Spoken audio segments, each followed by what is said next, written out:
Boa noite, o nosso trabalho é sobre ventilação mecânica e eu vou começar falando sobre qual é a diferença entre ventilação mecânica e espontânea. Ventilação mecânica é um suporte oferecido por meio de aparelhos ao paciente que não consegue fazer respiração espontânea. Isso pode ser devido a alguma doença ou anestesia. E a ventilação espontânea é quando o paciente tem a capacidade de respirar espontaneamente sem o uso de um aparelho. Existe a pré e a pós-carga na ventilação mecânica do ventrículo esquerdo e direito. O aumento de um volume diastólico de uma das câmeras implica na diminuição do volume diastólico da outra. Ao mesmo tempo, o raio de curvatura do septo interventricular pode aumentar de acordo com a dilatação de um ventrículo em direção ao outro, comprometendo ainda mais a função diastólica do mesmo. Durante a ventilação com pressão positiva, poderá ocorrer disfunção diastólica do ventrículo esquerdo em duas etapas. Dependendo da ocorrência ou não da compressão dos vasos pulmonares, com consequente dilatação do ventrículo direito. O aumento da pressão pleural durante a ventilação mecânica é transmitido diretamente ao pericárdio, da complacência ventricular e, consequentemente, diminuição do volume diastólico final pela diminuição da pressão transmural. Porém, essa diminuição da pressão transmural pode favorecer a função sistólica do ventrículo esquerdo, melhorando o débito cardíaco em indivíduos cardiopatas submetidos à ventilação mecânica. A ventilação mecânica com pressão positiva levará a uma diminuição da pós-carga do ventrículo esquerdo, aumentando o seu volume de ejeção.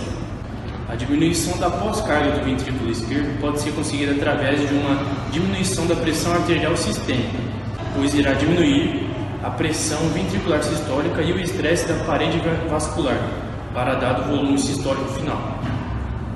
Essa alteração na carga do ventrículo é mecanicamente semelhante ao aumento da pressão na câmara que cerca o coração, enquanto se mantém a pressão arterial constante. A pós-carga ela tem que ser entendida como a dificuldade do ventrículo durante o processo de ejeção. Então, na ventilação mecânica, nós temos diferentes efeitos sobre a pós-carga do ventrículo direito e do esquerdo, que são decorrentes da influência da pressão pleural sobre o pericárdio e das pressões alveolares sobre os capilares intra e extra-alveolares. Em situações de redução da pressão alveolar de oxigênio, o tônus vasomotor pulmonar local ele aumentará, reduzindo o fluxo sanguíneo local, processo conhecido como vasoconstrição pulmonar hipóxica. A redução da capacidade residual funcional e consequente colapso alveolar estimulam a VPH. Porém, com o aumento excessivo do volume pulmonar, o colapso dos vasos intraalveolares pode ser importante, levando novamente a um aumento da resistência vascular pulmonar e aumento de pós-carga do ventrículo direito. Então, enquanto se submete um paciente com disfunção ventricular direita à ventilação mecânica, deve-se evitar a hiperdistensão pulmonar, pois essa situação pode piorar ainda mais a função do ventrículo direito. A restauração da CRF através de manobras de recrutamento alveolar e utilização do PIP e a correção de hipoxemia com alívio de VPH podem contribuir para a queda de resistência vascular pulmonar e, consequentemente, uma diminuição da pós-carga do ventrículo direito. E a ventilação espontânea, onde o disparo e a secagem são feitos pelo paciente e só o limite é feito pelo ventilador, porque o paciente ele tem condições. Cada modo é indicado para determinado perfil de paciente. Na ventilação controlada, é indicado para pacientes que apresentam inconsciência, assim dependendo de total suporte do ventilador. Na ventilação assisto-controlada, é indicado para pacientes que já possuem um nível de consciência, mas ainda necessitam de um suporte ventilatório, pois apresentam instabilidade na frequência respiratória. E na ventilação espontânea, é indicado para paciente que já consegue realizar um esforço adequado para manter o seu próprio fluxo ventilatório.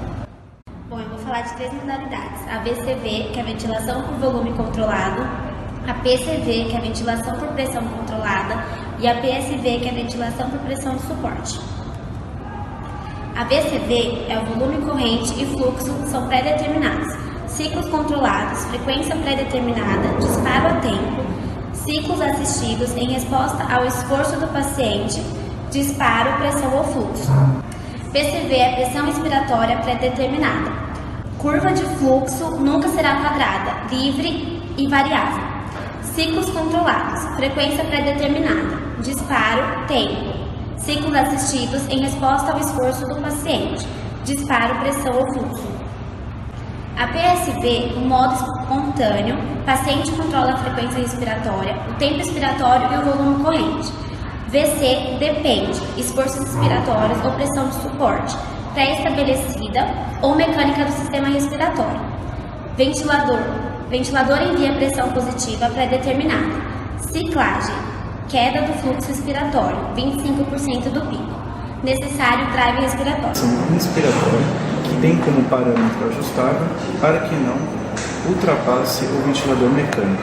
E ao tempo inspiratório tem como parâmetro ajustável a determinação da final da inspiração e o início da expiração, tendo como parâmetro normal frequência respiratória, frequência inspiratória de oxigênio, pressão inspiratória, tempo inspiratório, que é a ciclagem, pressão positiva final da expiração e sensibilidade. A principal desvantagem não garante o volume corrente adequado às necessidades do paciente. Ventilação controlada a volume funciona com um limite de fluxo que tem como parâmetro ajustável para não ultrapassar o ventilador mecânico e com o volume corrente determinante ao final a inspiração e o início da expiração utilizando parâmetros normais como frequência expiratória, fração inspiratória de oxigênio, fluxo, volume corrente, pressão positiva ao final da expiração e sensibilidade, tendo como vantagem garantir volume correto e adequado para a necessidade do paciente. A desvantagem é o maior risco de barotrauma. Tecnicamente, os modos controlados à pressão e a volume servem para ser correções de desequilíbrio ácido básico e alterações de oxigenação e parâmetros ventilatórios, tendo ambos, tecnicamente, são eficazes.